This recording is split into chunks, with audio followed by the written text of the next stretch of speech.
Kinsa ninyo dinhi ang gustong musunod ni Kristo? Taas ang kamot. Oh, unsa man inyong gisimba? Nganong ni aman mo karon? Ha? Di mo musunod ni Kristo, nya ni amo nanimba mo dinhi.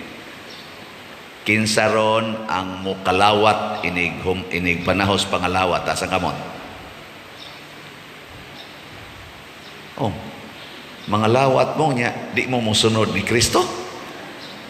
May pas Kristo kay musunod pa inig pakalawat. Musugot mo nga inig pakalawat nako nya kanang wa mo isas kamot ang hostiyas mahimong od igabot sa imong baba. Musugot mo? O sige, kinsay mo sunod ni Kristo? Ito na. Hinay kayo ana, no? Og mauni karon ang hinungdan. Nganong gubot, krisis ang kalibutan. Kay ang mga tao, sama nato, labaw na ginang dili mga Katoliko, dili mga Kristiyano. Matud pang San Pablo diri sa atong ikaduhang pagbasa, mag-unay gani mo pinaakay, pinahitay, matnguni ninyo nga di mo mga laglag kamong tanan. Mao na naron, Russia, Ukraine, gapinahitay na, padung na nas pagkalaglag. Unya, sila rin gapinahitay.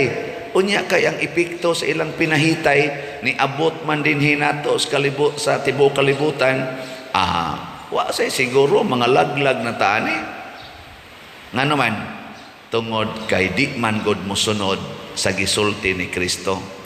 Matud pang San Pablo sa ikaduhang pagbasa, gawasno na mo, naa na mo'y kagawasan, kay gihatag nas Ginoo kaninyo. Pero matnguni ninyo ang maong kagawasan nga dili ninyo gamiton aron pagtagbaw sa inyong tawhanon nga kinaiya. Kay kini manggod kunong tawhanon atong kinaiya mga igsoon, mao ni siya ang babag sa atong pagsunod ni Kristo, ang tinuod nga kontra sa atong pagtuo o pagsunod ni Kristo, kining atong kinaiya. Na diri sa atong ebanghelyo, ang requirement ni Kristo para mosunod niya ang tao na ay mga tulo tingali ka requirements. Unsa may una, biyai ang tanan. Mao ginay first. Nya iyaning gitaytulan og deny yourself. Kalimti, isalikway ang imong kaugalingon, ang imong kinaiya, tawhanong kinaiya. Hilingi ay mong tupad. Yung na, sugot ka na.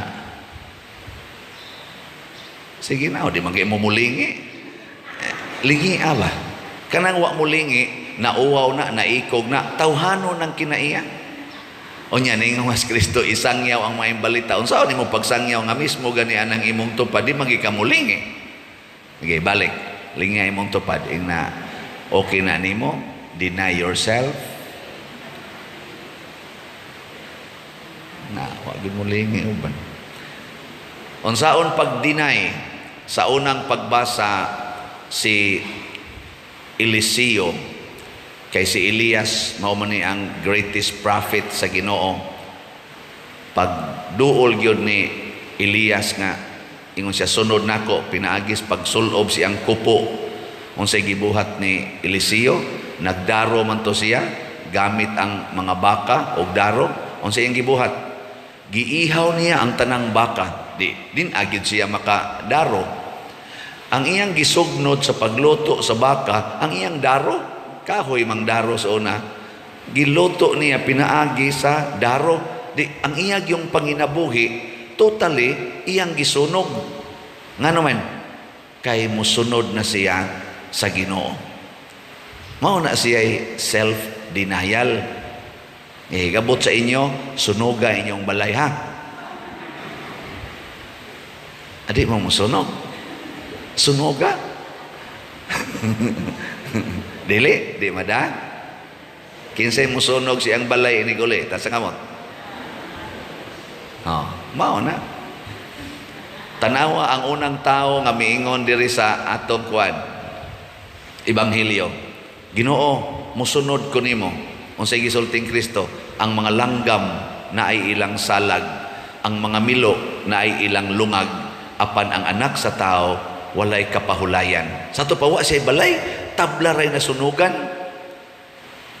Nga ningon siya, sige Lord, okay ra na ako Lord, pero muuli sa ko Lord, kaya ako sa tong ilubong akong papa, kay namatay. Ingon siya, pasag din ng mga patay, nga mulubong sa ilang mga patay. Hasta gani ang paglubong sa amahan, nga namatay. Moingos Kristo, ayaw, pasag din ng mga patay, mulubong silang patay. Ikaw, iwali ang ebanghelyo, musunod bang kakanako? Ang tanawa, sunugay niyong balay. Ang saan man pagsunog, gawin, ayaw higugmaa ang imong balay ug ang sud sa imong balay labaw sa sugo sa Ginoo. Kay diha rabas balay, anha mo magsigig yaw-yaw, anha mo magsigig kasuko, na alay mga sagbot-sagbot diha, suko dayon mo. No? Nga naman, pinangga man nimo imong balay kaysa sugo sa Ginoo nga niingon, paghigugmaay kamo sama sa akong paghigugma kaninyo. Ang diri sa atong unang pagbasa, niingon man, paghigugmaa ang imong isig katao sama sa imong kaugalingon. Mo ni ang ikaduhang sugo nga gi-connect ni Kristo sa unang sugo. Higugmaa ang Dios labaw sa tanan, sa tibuok mong hunahuna, tibuok mong kusog, sa tibuok mong kasing-kasing, o sa tibuok mong kalag. Sa ato pa, labaw yun ang Ginoo. Nipalit na mong slat. Kamong naglisod karon, nagkrisis karon, mupalit pa mong slat. Uy, tubag. Di na no? Ayaw pa dir, galisod taon may padir. Oh, kana pa lang naaga ni. Lisod na ta. Unsa maning slat? Atong ibaligya kaning DOPS, Divine Unity, Prosperity and Satisfaction, para sa simbahan, para sa lugar diin patubuon ang atong pagtuo ni Kristo. Hay may labaw ron imong gihigugma nga mo'y imong dapatan sa imong kwarta. Kanarong kwarta nimong gamay ba? Kay pobre man ka. Hay may imong unahon pagdapat, ang para sa simbahan o para sa imong balay. Sige. Para sa simbahan o para sa imong kaugalingon. Asa may una nimong dapatan? Kinsa dinhi ang moingon, unahon na kog dapat share nga rin sa simbahan. One slot raman, 1,000. Yan naman kay kwarta ron nga mga 10,000. Hay may imo nang gamitan sa 10,000. Ibutang, pila ka buk dinhi ang dunay 10,000 sa inyong pamilya. Daghano? Nya og mingos Kristo, hala palitig usa ka slot. Hay may imong unahon say, ayay, ako ra baning ipariban sa akong buhok na para ba ko'y palitonon ditong kuanda kana ganing unsa pa na yung palitonon ingko ayay ipalit ra ba din ako og mga gamit sa akong estudyante ron, or ako ra baning i-blow out sa akong estudyante nga mo graduate di lang ko nya ang imong ikwenta katog yung 1,000, imo na tong ikalimtan ang 9,000 nga nahibilin diha nimo, katog yung 1,000, ayaw lang kay may na lang ni ipalit og kuan ana. Hay may imong unahon ron paghatag, ang para sa simbahan o para sa imong kaugalingon, anang 1,000. Kinsay mo ingon, ako padre, ang ako jong unahon ang simbahan paghatag aning 1,000 out of my whole money. Mugahin kog 1,000 para simbahan. Itaas ko ng kamot be. Kinsay mo ingon ana. Hala di ay usa ka buok. Ang atolo amao di ang hinay kay halin ato. Gahapon iti-itry atong halin. O na atong halin karon 9,415 kaslats. Ana, pero pakpak lang yapon ta. Na.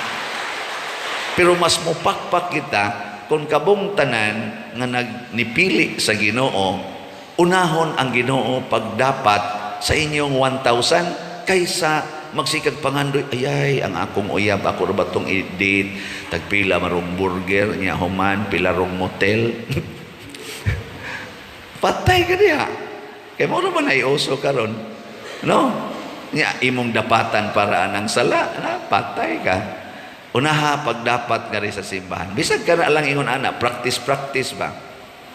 Mabta na sa una, ako kay pertibasan akong pobriha, nya gatukod ba kog organisasyon, youth organization, choir, o sa Legion of Mary, nya gasweldo naman ko diha sa akong gitrabahoan sa bangko.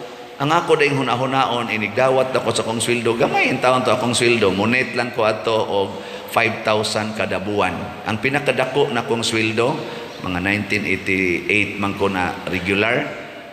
Pinakadako na kong sweldo hangtod pag-retire na ko 1995. Ang net take home pay nga akong nadawat 7,000 a month. I-convert na ang 7,000 sa karon na rate sa atong inflation o uban pa. Tingali na anas mga 20 o mga 15,000 siguro or 16,000 karong panahon na. Nya gaatiman pa ko og masakiton nga duha ka buok paralyzed. Ako pa'y breadwinners pamilya. Pero ako ginang bahinan ang para sa Legion of Mary, sa choir. Makabahin pag ko gamay para sa akong uyab. Ano ko'y uyab? Di ko masiruhan sa unagod. Panagsaraman ko masiruhan.